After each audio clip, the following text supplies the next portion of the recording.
Holiday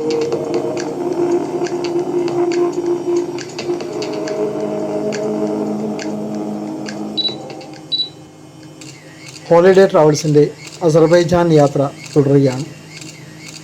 ഞങ്ങളിന്ന് അസർബൈജാനിലെ ബാക്കുവിൽ നിന്നും അലിയാർ മ്യൂസിയത്തിൻ്റെ ഉള്ളിലുള്ള കുറേ വിശേഷങ്ങളുമായിട്ടാണ് ഇന്ന് നിങ്ങളുടെ മുന്നിലെത്തുന്നത്. ഞാൻ ഹാരിസ് അബ്ദുള്ള, ഹാരിസ് ഓൺ നെറ്റ്.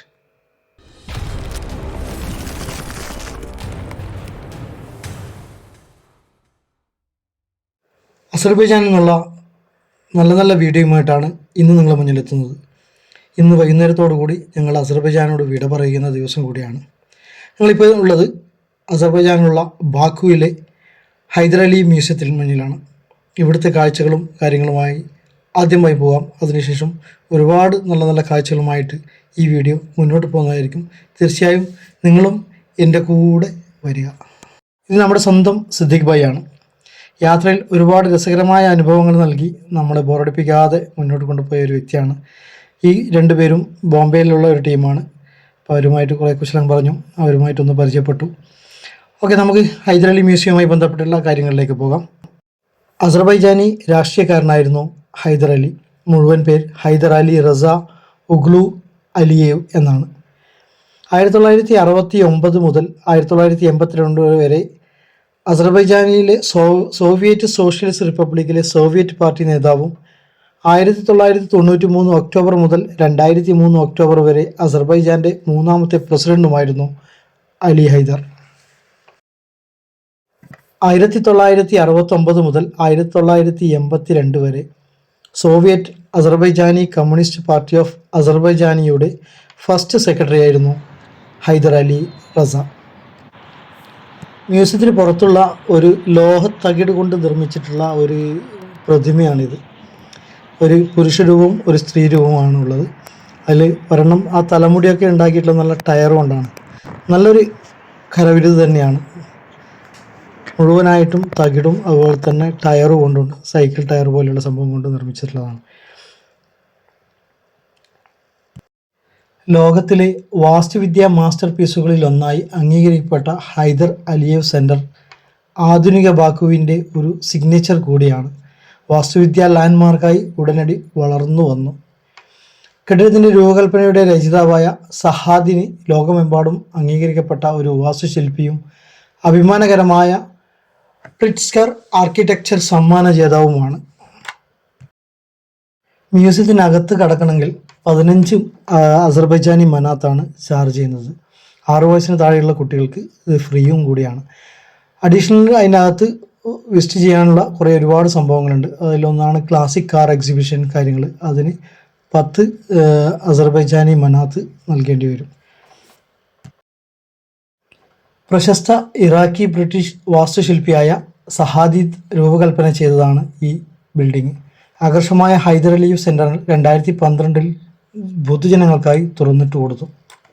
ബിൽഡിങ്ങിന് ഒരുപാട് പ്രത്യേകതകൾ പറയുന്നുണ്ട്. ഒന്ന്, അത്ഭുതകരമായ ഒരു വളഞ്ഞ തിരമാല പോലെയുള്ള ആകൃതിയും സ്ഥലത്തിൻ്റെ നൂതന ഉപയോഗവും അതിനെ ആധുനിക അസർബൈജാൻ്റെ ഒരു ഐക്കണാക്കി മാറ്റിയിട്ടുണ്ട്. ഈ കാണുന്ന സ്ഥലമാണ് മാർട്ടിയസ് ലൈൻ എന്നാണ് പറയുന്നത്. ഇത് മുമ്പ് ഇതിനെ കിറോ പാർക്ക് എന്നറിയപ്പെട്ടിരുന്നതാണ്. ഇപ്പോൾ മാർട്ടിയസ് ലൈൻ അല്ലെങ്കിൽ രക്തസാക്ഷികളുടെ ഇടവഴി എന്നൊക്കെയാണ് ഈ ഏരിയ അറിയപ്പെടുന്നത്. ആ നേരെ കാണുന്ന ബിൽഡിംഗ് ഉണ്ടല്ലോ റൈറ്റ് സൈഡിൽ, അത് ഇവിടുത്തെ പാർലമെൻറ്റാണ് കേട്ടോ, അസർബൈജാനി പാർലമെൻറ്റാണ്. 1990 ബ്ലാക്ക് ജനുവരിയിലും 1988, 1994 ഒന്നാം നഗോർണോ കറാബക്ക് യുദ്ധത്തിലും സോവിയറ്റ് സൈന്യം കൊല്ലപ്പെട്ടവരുടെ സ്മരണക്കായി സമർപ്പിച്ചിരിക്കുന്ന ഒരു സെമിത്തേരിയും സ്മാരകവും കൂടിയാണ് ഇത്. ഈ നേരെ കാണുന്നത് അസർബൈജാനി പാർലമെൻറ്റാണ്. ജോർജിയ പോയപ്പോൾ നമ്മൾ പാർലമെൻറ്റ് കണ്ടു, അവിടുന്ന് ഫോട്ടോ ഒക്കെ എടുത്തിന്. തീർച്ചയായിട്ടും അവിടെയും പോയിട്ടൊരു ഫോട്ടോ എടുക്കണമെന്നുണ്ട്. നോക്കാം. ഇതാണ് നമ്മുടെ ഫ്ലെയിം ടവർ. ഇതിൻ്റെ രാത്രി കാഴ്ച നമ്മൾ കണ്ടതാണല്ലോ. ഇത് മുമ്പൊരു അമ്യൂസ്മെൻറ്റ് പാർക്കായിരുന്നു. അത് ബോൾഷിവിയൻ്റെ അധികാരത്തിന് വന്നതിന് ശേഷം അത് സെമിത്തേരി നശിപ്പിക്കുകയും പിന്നെ അതൊരു അമ്യൂസ്മെൻറ്റ് പാർക്കാക്കുകയും ചെയ്തു. അതിൽ മൃതദേഹങ്ങളൊക്കെ നീക്കം ചെയ്തെന്നൊക്കെ പറയുന്നുണ്ടായിരുന്നു. അതുപോലെ തന്നെ കിറോവിൻ്റെ പ്രതിമ സ്ഥാപിക്കുകയും ചെയ്തു. സോവിയറ്റ് യൂണിയൻ്റെ തകർച്ചയ്ക്ക് ശേഷം പ്രതിമയും അമ്യൂസ്മെൻറ്റ് പാർക്ക് സൗകര്യങ്ങളും നീക്കം ചെയ്തു. ദേശീയ നായകന്മാർക്കായിട്ടുള്ള ഒരു ശ്മശാനമായിട്ട് ഇത് മാറ്റി എന്നുള്ളതാണ്. മാർട്ടിയസ് ലൈൻ അഥവാ രക്തസാക്ഷികളുടെ ഇടവഴി എന്നാണ് ഇതിനെ അറിയപ്പെടുന്നത്. 1990 റഷ്യൻ യുദ്ധത്തിൽ 6500ഓളം പട്ടാളക്കാർ ഇവിടെ രക്തസാക്ഷികളായിട്ടുണ്ടെന്നാണ് അറിയുന്നത്. ഇതെല്ലാം മരണപ്പെട്ടുപോയ പട്ടാളക്കാരുടെ ശവകുടീരങ്ങളാണ്. എല്ലാറ്റിലും അവരുടെ ഫോട്ടോസും അതുപോലെ തന്നെ വർഷമെല്ലാം 1992 എന്ന് പറഞ്ഞിട്ട് അവിടെ എഴുതിയിട്ട് കാണാനും പറ്റുന്നുണ്ട്. അവരുടെ ബന്ധുക്കളൊക്കെ വന്നിട്ട് ഇവിടെ പുഷ്പങ്ങളൊക്കെ വെക്കാറുണ്ട്.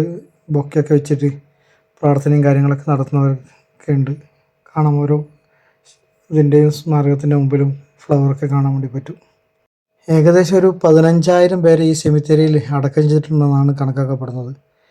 നഗരത്തിൻ്റെ തെക്ക് ഭാഗത്തുള്ള ഒരു ചെറിയ കുന്നിൻ മുകളിലാണ് ഇത് സ്ഥിതി ചെയ്യുന്നത്. കാസ്പിയൻ കടലിന് നേരെ അഭിമുഖമായിട്ടുള്ള ഒരു കുന്നിൻ പ്രദേശത്താണ് ഈ സ്മാരകം സ്ഥിതി ചെയ്യുന്നത്. അസർബൈജാൻ്റെ സ്വാതന്ത്ര്യത്തിനായി ജീവൻ നൽകിയവരുടെ ആരാധനാലയമായിട്ടും ഇത് കണക്കാക്കപ്പെടുന്നു. കൂടാതെ എല്ലാ വർഷവും ആയിരക്കണക്കിന് സന്ദർശകർ ഇവിടെ എത്തുന്നു എന്നുള്ളതാണ്. അസർബൈജാന് വേണ്ടി ജീവൻ ബലിയർപ്പിച്ച സോൾജിയേഴ്സിന് ഒരു കെടാവിളക്കായി എന്നും നിലനിൽക്കാൻ വേണ്ടി പ്രസിഡന്റ് ഹൈദരലി നിർമ്മിച്ച ഒരു സ്മാരകമാണിത്.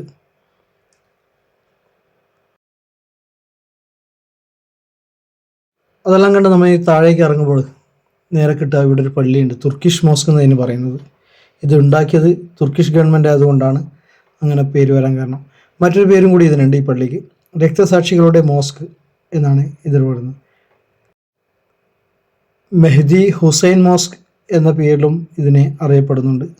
1990 തുർക്കി സർക്കാരിൻ്റെ സഹായത്തോടെയാണ് ഈ പള്ളി നിർമ്മാണം ആരംഭിച്ചത്.